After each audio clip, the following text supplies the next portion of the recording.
Sveiciens! Interesants augs, lielā dzelzene, tādiem pumpuriem, un kad viņi sāk ziedēt, viņi izveido tādas ziedus. Šo augu ievāc un arī pļaus dzelzene abas ievāc, izmanto gan svaigi, gan dažādos novārījumos izkaltētu. Augs ir diezgan rūgts, diezgan tāds pat pretīgi rūgts.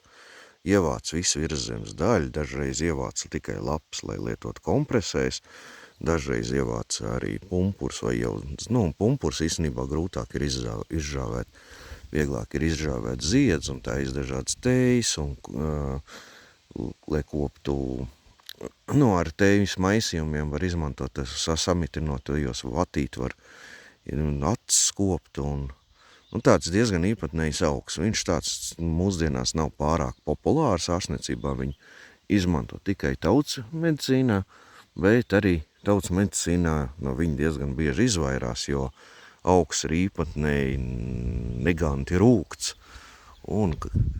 Bet tāds augs ir. Ievākt viņu var, izmantot viņu var, papētīt.